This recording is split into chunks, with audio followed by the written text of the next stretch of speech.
오늘 본문은 성도로 부르심을 받은 자들이 어떻게 살아야 되느냐 하는 문제를 다루고 있습니다. 예수 믿는 사람들의 삶의 방식에 대해서 말씀하고 있습니다. 1절에서 16절에는 부르심에 합당한 삶에 대해서 말씀하고 있습니다. 부름받은 성도들은 주 안에서 하나가 되어서 주의 몸을 세우고 성장해 가는 것이다 하고 강조하고 있습니다. 그리고 17절 이하에서는 성도들이 이제 더 이상 이방인들처럼 행하거나 살지 말고 새로운 가치관으로 살아야 한다고 말씀합니다. 즉 성도다운 순결한 삶을 살아야 한다는 것입니다. 왜냐하면 우리는 주 안에서 지음을 받은 새 사람들이기 때문입니다. 새 사람의 걸맞는 삶을 살아가는 것입니다. 마치 더럽고 낡은 옷은 벗어 던져버리고 깨끗한 새 옷으로 갈아입는 것과 같습니다. 이제 옛 사람은 벗어버리고 심령으로 새롭게 되어서 새 사람을 입으라고 말씀하고 있습니다. 구원받은 성도로서 우리가 이제 이 세상 어떻게 살 것이냐, 불신자처럼 아무 생각 없이 되는 대로 사는 게 아닌 것입니다. 우선 우리는 옛 사람을 벗어버려야 됩니다.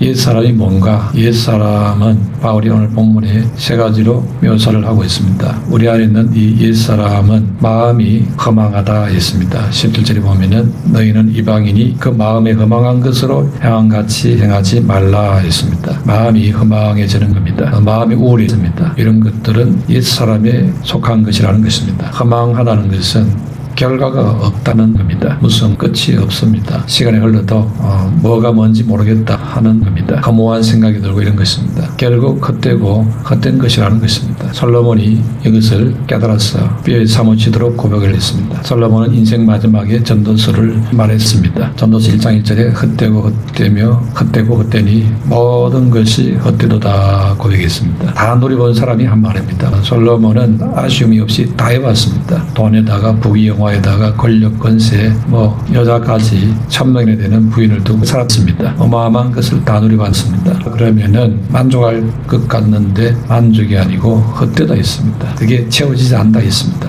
다 의미가 없다고 했습니다. 사람들은 솔로몬이 추구했던 그런 것들에 지금도 많은 사람들이 목을 메고 있습니다. 그걸 채우면은 행복이 올 줄 알고 열심히 재물을 모읍니다. 권력을 갖고 있으면 계속 행복할 줄 알고 계속 권력에 최선을 다하고 있습니다. 수단하고 안 그리고 권력을 계속 잡으려고 애를 쓰고 있습니다. 그래서 국회의원 하면 한 사람은 계속 하려고 몸부림치는 거 보면 알 수 있지요. 또 어떤 사람들은 쾌락이 남는 거다. 결국 내가 좋아야 되지 않느냐 합니다. 그래서 그 쾌락을 쫓아서 매일매일 술에다가 친구에다가 온갖 것을 쫓아가고 있습니다. 그게 보람이 있는 줄 알고 가치 있는 줄 아는데 착각입니다. 그러나 그런 것들을 추구했던 사람들이 한결같은 고백의 결과가 솔로몬의 고백과 똑같습니다. 결국 열매도 없고 보람도 없더라는 것입니다. 이게 하나님 없는 이방인들의 모습입니다. 그리고 옛사람의 특징 중 또 하나는 18절에 총명이 어두워진다 했습니다. 불신자 중에 지혜롭고 똑똑한 사람들이 많이 있습니다. 그러나 그들이 갖고 있는 하나님에 대한 지식은 너무 어둡습니다. 우리 교회 다니는 유치부 아이들보다도 못한 수준을 갖고 있습니다. 하나님에 대해서는 완전히 무식합니다. 로마서 1장 21절에 이방인들은 그 생각이 허망해져 미련한 마음이 어두워졌다 했습니다. 니고데모를 보세요. 니고데모가 요한복음 3장에 나옵니다. 니고데모는 사내들인 공회원으로 구약을 통째로 달달 외우는 바리새인 출신입니다. 학문으로는 대단한 덕망을 갖고 있고 선생입니다. 뛰어난 선생인 니고데모가 거기다가 돈까지 많아서 부자였습니다. 그러니까 세상에서 얻을 수 있는 것은 다 얻고 소유한 사람이었습니다. 그런데 뭔가 부족합니다. 그 내면이 밝지를 못했습니다.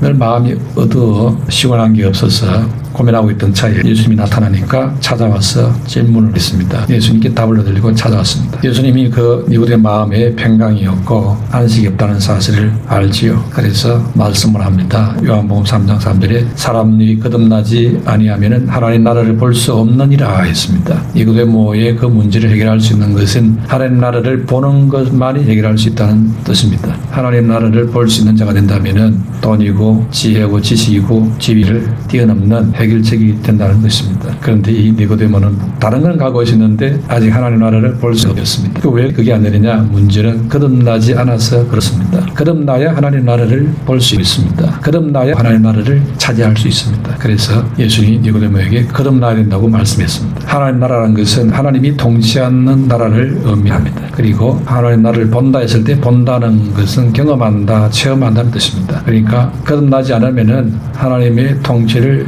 받지 못한다는 것입니다. 거듭나지 않으면은 하나님 나라를 체험할 수 없다는 것입니다. 사람이 하나님의 통치를 받지 못하면은 그것은 이미 세상의 통치를 받고 있는 것입니다. 마귀의 통치를 받고 있는 것이 됩니다. 그러니 그게 행복할 수가 없습니다. 지위가 높으면 뭐합니까? 사실은 마귀의 통치를 받고 있는데 말입니다. 권력가들이 자유 권력을 휘두른다고 목에 힘을 주고 떠다니는들 무슨 소용이 있습니까? 정사 배후에 사단이 휘두르고 있는데 마귀 조종하는 도구에 불과합니다. 알고 보면 참 그게 불쌍한 것이고 비참한 겁니다. 용도가 끝나면 용도 폐기해버리죠. 그래서 권력을 가진 사람들의 말년이 좋지 못한 사람들이 대단히 많습니다. 결국 하나님 모르고 세상 것을 갖고 누리고 하다 보면은 마귀의 종이 될 수밖에 없습니다. 그러니까 그 끝이 허망해지고 어두워질 수밖에 없는 것입니다. 그렇게 똑똑하고 지혜로운 사람인데 안 되는 길로, 망하는 길로, 허무해지는 길로 가는 겁니다. 그래서 14장 17절에 하나님 나라는 먹고 마시는 것이 아니요 오직 성령 안에 있는 의와 평강과 희락이다 했습니다. 하나님 나라는 의라고 했습니다. 하나님과의 관계에서 오는 의를 말합니다. 그리고 하나님 나라는 평강이라 했습니다. 너와 나 사이에 평화의 관계를 말합니다. 그리고 하나님 나라는 희락이 되었습니다. 희락은 나와의 관계입니다. 내가 나에 대해서 좋습니다. 기쁩니다. 그래서 즐겁습니다. 세상에서는 너와 나 사이에서, 돈과 나 사이에서, 권력과 나 사이에서 좋아하고 기뻐를 합니다. 그러나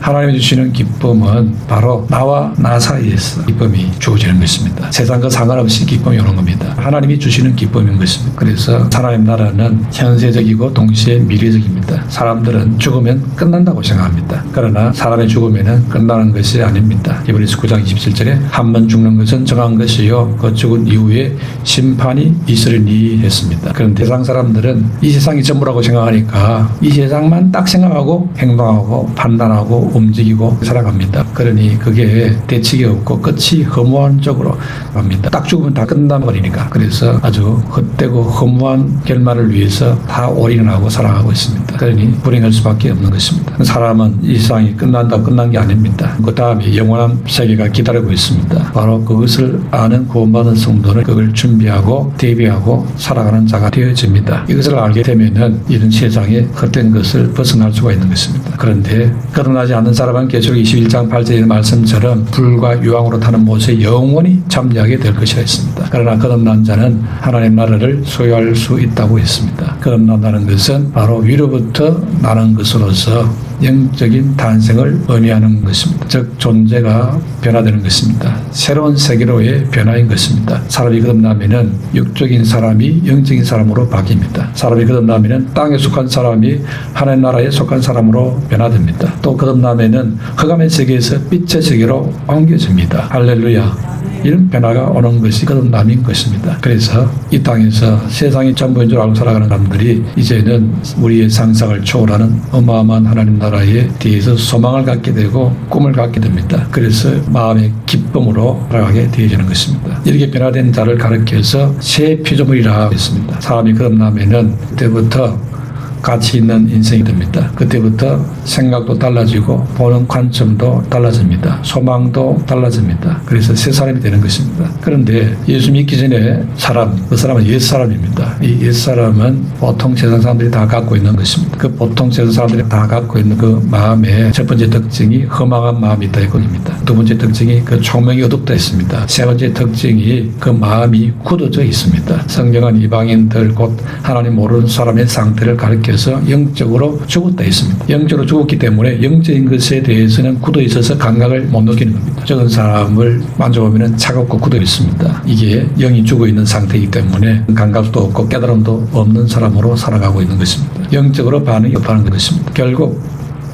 이렇게 영적으로 죽어 있는 사람들은 영적인 것을 추구하지 못하게 됩니다. 육신만 사라지니까 육신적인 것만 자꾸 추구하게 됩니다. 땅의 쾌락을 따라갈 수밖에 없습니다. 그게 전부인 줄 알고 살아갑니다. 그게 최고의 가치인 줄 알고 그게 매달리고 살아가는 겁니다. 그런데 그렇게 살면은 육신 무너지면 다 무너지는 것이 됩니다. 어떻게 보면은 참 불쌍한 인생입니다. 보기가 참 딱합니다. 그런데 그렇게 말하면은 그 사람들은 인정을 하지 않습니다. 우리가 영적인 세계 영원한 하나님 나라 복음 이야기하면은 괜히 이제 방어를 합니다. 나를 꼬드기 가지고 뭐 어떻게 해보려고 하는가 싶어가지고 방어를 하고 난리를 치고 오늘 19절에 그들이 감각 없는 자가 되어 자신을 방임하여 모든 들은 것을 욕심으로 행하되 했습니다. 이렇게 영적인 데는 전혀 뭐 감각이 안 살아있으니까 거기에 대해서는 깜깜합니다. 말해도 알아듣지도 못합니다. 이제 육적인 건 이야기하면은 금방 알아듣습니다. 반응이 빨리 옵니다. 우리도 그렇게 살았던 사람이었는데 변화가 되었지요. 그런데 예수 믿고 변화가 되었는데도 옛날에 육적인 사람으로 자꾸 반응을 하고 살아가려고 하는 유혹이 우리 안에 있습니다. 그것을 이제는 우리가 정리를 해야 합니다. 그래서 새 사람을 입어야 된다 했습니다. 23절에 새 사람을 입어라 했습니다. 새 사람을 만들어 주었는데도 불구하고 이거 이상하게 몸에 안 맞다고 벗어버리고 살아갑니다. 자꾸 옛날 걸 입고서는 옛날 사람으로 불신자와 똑같이 살아가려고 합니다. 그렇게 살면 속이 시원하다 이러면서 살아가는 이상한 행동을 하는 성도들이 꽤 있습니다. 그런 사람이 되어서는 안 되는 겁니다. 이렇게 안 되려면은 생각과 태도를 새롭게 해야 합니다. 예수 믿는 사람으로서의 어떤 가져야 될 생각이 있고 태도가 있습니다. 그 태도로 새롭게 바꿔야 됩니다. 그래서 23절에 심령이 새롭게 되는 것에 대해서 말씀하고 있습니다. 심령이 새롭게 된다. 이건 막연한 것이 아니고 구체적인 것입니다. 먼저 생각이 바뀌어야 됩니다. 생각이 안 바뀌면은 태도가 안 바뀝니다. 상담 심리학에서도 생각이 바뀌어야 태도가 바뀐다면서 말합니다. 그래서 이야기해가지고 생각을 바꿔주죠. 영과 부정의 차이, 능동과 수동의 차이가 엄청난 것입니다. 그게 하늘과 땅 차이입니다. 그런데 새롭게 되지 않으면은 이런 차이를 깨닫지를 못합니다. 그래서 영적인 것은 못 알아듣습니다. 같은 바람이 불어와도 배의 돛의 방향을 따라서 동쪽으로 갈 수도 있고 서쪽으로 갈 수도 있습니다. 이게 바로 차이입니다. 심령이 새롭게 될 것이냐 새롭게 되지 않을 것이냐에 따라서 달라집니다. 하나님께로 갈 것이냐 세상으로 갈 것이냐 달라지는 것입니다. 그래서 우리는 하나님 앞에서 이제 구원받은 자로서 마땅히 가져야 될 그 생각과 태도를 가져야 합니다. 그러므로 하나님 원하는 태도와 생각이 뭔지를 자꾸 알려고 애를 쓰고 그게 관심을 가져야 합니다. 그리고 주님이 내게 능력 주시면 나는 할 수 있다 이런 믿음을 가져야 합니다. 그런데 내가 나를 생각할 때 내가 새롭게 될 수 있겠느냐 새 사람이 될 수 있겠느냐 하면 안 됩니다. 아 세상 좋아하고 노는 것 좋아하고 저 재짓는 것 좋아하는 이런 사람인데 내가 바뀔 수 있겠느냐 이렇게 생각하면서 못한다고 아예 포기해버리고 떠든다 하면 안 된다는 것입니다. 그런데 내가 다 하는 것이 아니고 하나님이 도와주시는 것입니다. 도와주시되 확실하게 도와주시려고 우리 안에 성령으로 찾아와서 계시는 줄로 믿습니다.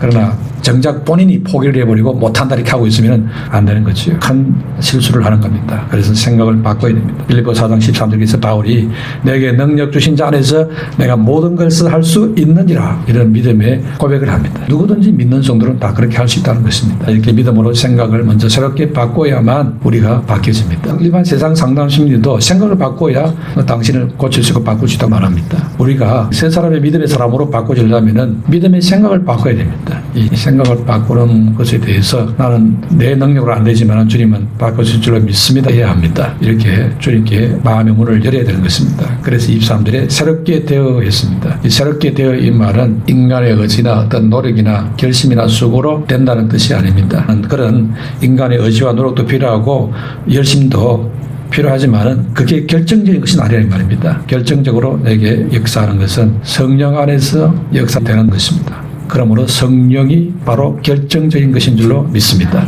힘으로도 안 되고 능으로도 안 되고 오직 주의 신으로 되느니라 즉 성령으로 되느니라 이렇게 말씀을 하고 있지 않습니까? 그래서 우리는 하나님 자녀로서 예수 그리스도 안에서 심령이 새롭게 되려면은 철저히 성령을 의지해야 합니다. 즉 성령을 받아야 된다 이 말입니다. 불 같은 성령, 바람 같은 성령이 내 심령에 임하여야 되는 겁니다. 왜냐하면 성령 안에 있어야만 내가 새로워질 수 있기 때문입니다. 오직 심령이 새롭게 되어 살아가기 위해서 벗어야 될 게 있습니다. 22절에 너희는 유혹의 욕심을 따라 썩어져가는 구습을 따른 옛사람을 벗어버리고 했습니다. 여기에 유혹의 욕심을 벗으라 했습니다. 제가 너무 달콤하고 매력적으로 보이는 것이 바로 유혹의 욕심입니다. 이 세상에서 죄 짓는 것보다 더 매력적이고 아름다워 보이는 것도 없다. 이런 마음이 자꾸 생깁니다. 이게 유혹의 욕심입니다. 막상 죄를 짓고 나면은 별것 아닙니다. 그런데 죄를 짓기 전에는 이상하게 자꾸 그게 대단한 것처럼 느껴지도록 우리를 막 유혹을 합니다. 그러나 죄를 짓고 나면은 내가 왜 그랬을까 합니다. 그래서 가책이 오고 고통이 오고 내가 괜한 짓을 했네 이런 생각이 듭니다. 속은 것이죠. 사람은 항상 이 욕망의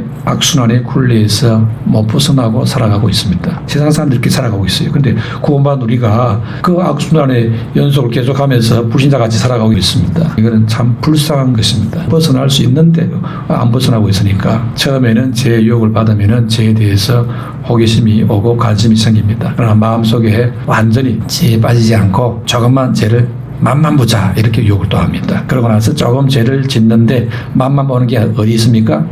맛만 보지 말고 조금 더 맛봐라 이렇게 또 유혹을 합니다. 그래가지고 깊이 딱 들어가면은 그때 마음속에서 죄책감으로 막 그냥 올라옵니다. 내가 그래도 믿는다고 하면서 네가 집사냐 네가 뭐 교회 성도라고 하면서 막 참수의 소리가 막 들려옵니다. 그래서 죄책감으로 고통을 받습니다. 사단이 하는 짓입니다. 그러므로 유혹의 욕심을 따라오는 이 죄를 버려야 합니다. 즉 유혹의 욕심을 버려야 합니다. 죄의 유혹을 받으면은 딱 그냥 사들해버리는 겁니다. 이를 그리워하면 안 됩니다. 썩어져가는 구습 이거는 썩어서 냄새가 나는 구습을 말합니다. 옛사람의 삶, 즉 예수 믿기 전에 죄 짓는 삶은 아주 썩은 냄새가 진동하는 삶입니다. 그런 구습을 벗어버리라 했습니다. 뭐 남을 미워하는 그런 구습, 염려하는 나쁜 습관, 두려워하는 마음, 불안한 마음 버리라는 것입니다. 그리고 자기를 자랑하는 것, 탐욕을 갖는 것, 교만한 것, 그 다 구습입니다. 벗어버려야 될 것들입니다. 시길도 구습입니다. 버려야 됩니다. 뒷담하는 것도 버려야 됩니다. 비판하고 욕심을 갖는 것도 버려야 될 것들입니다. 그거는 썩은 냄새가 나는 것입니다. 사람들은 재밌다 고소하다면서 자꾸 하자고 더해라 합니다. 그러나 주님께서는 썩은 냄새가 진동한다고 가까이 못 가겠다 합니다. 주님이 싫어합니다. 그러므로 사람 비위 맞추려 하지 말고 하나님의 마음을 기쁘게 하는 자가 되시기를 축원합니다. 마지막으로 새 사람을 입으려면은 하나님의 형상대로 창조된 새 사람이 되어져야 됩니다. 24절에 그렇게 말하고 있습니다. 하나님 형상대로 창조된 새 사람을 입어라. 새 사람을 입는다는 것은 하나님 형상으로 회복하는 것입니다. 그래서 하나님 형상대로 지음받은 새 사람을 입으려면은 복음의 진리를 먼저 들어야 됩니다. 우리가 새 사람이 안 되는 이유가 우리 안에 죄가 있고 더러워진 게 있기 때문입니다. 이걸 더러워진 것을 고치려면은 복음으로 씻어야 됩니다. 복음의 진리를 듣고 복음으로 나를 씻어야 됩니다. 그래서 21절에 진리가 예수 안에 있는 것 같이 너희가 참으로 그에게서 듣고 또한 그 안에서 가르침을 받을진대 했습니다. 예수님 말씀을 듣고 예수님께로부터 가르침 받는 그 핵심이 바로 복음입니다. 예수님의 보혈의 대속의 능력으로 우리의 죄를 씻어주셔서 거듭나게 하여 하나님 백성으로 만들어준다고 하는 것이 복음입니다. 그래서 지옥에서 천국으로 사명에서 영생으로 바꿔준다는 것이 복음입니다. 그 복음을 들으라는 것입니다. 이 복음을 들어서 하나님 형상대로 지원받은 새 사람이 되려면은 특히 해야 될 두 가지가 있습니다. 그것은 듣는 것입니다. 또 하나는 가르침 받는 것입니다. 누구에서부터 들어야 되느냐? 예수 그리스도에게서부터 복음을 들어야 됩니다. 예수님의 말씀을 들어야 된다 이 말입니다. 21절에 말하는 것 듣는다는 것은 설교를 듣고 성경 공부를 하고 하는 정도가 아닙니다. 요한복음 5장 25절에 있는 말씀처럼 죽은 자들이 하나님의 아들의 음성을 들을 때가 오나니 곧 이때라 듣는 자는 살아나리라 하는 것입니다. 그리고 듣는다 이 말은 믿고 순종한다는 뜻까지 포함되어 있는 말씀입니다. 21절에 말하는 것 듣는다는 것은 영적으로 죽은 자들이 그리스도의 말씀을 들으니까 영이 막 살아나가지고는 움직입니다. 어떻게 순종할 정도로까지 움직인다 이 말입니다. 지식으로만 듣고 몸은 안 움직이고 알았다 깨달았다 하는 게 아닙니다. 순종한 때까지 나아가는 것을 말합니다. 그것은 사람의 깨달음과 사람의 듣는 실력으로는 불가능합니다. 이거는 그야말로 주님의 은혜로 역사가 되어져서 듣는 것을 말합니다. 그래서 때가 되면은 아들의 음성을 들을 때가 올 것인데 이때라 그 아들의 음성을 들으면은 살아날 것이다 했습니다. 그런데 혼란은 성령으로 우리에게 말씀해 줍니다. 그래서 말씀 읽을 때 성령으로 역사하면 하나님의 음성이 내게 들어오는 것입니다. 설교 시간에도 성령으로 들으면은 성령께서 내게 들려주셔서 아들의 음성으로 내게 말씀합니다.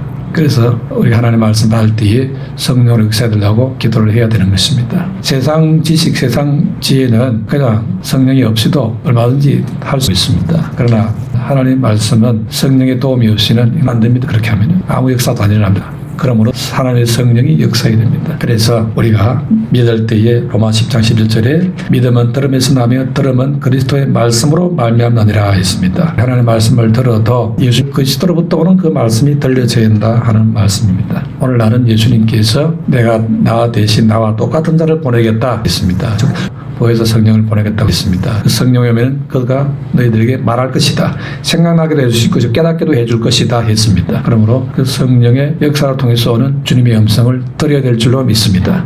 그래서 우리가 주의 말씀을 들을 때 성령의 감동으로 오는 그 말씀 우리가 들어서 내 마음의 아멘으로 받아야 합니다. 그러면은 그 말씀에게 역사에서 내가 살아나는 겁니다. 내게 죽은 영이 막 살아나니까 움직이는, 그래서 내가 순종을 하게 되는 겁니다. 내가 변하게 되는 것입니다. 이렇게 예수님의 말씀을 듣고 변하게 되시기를 축원합니다.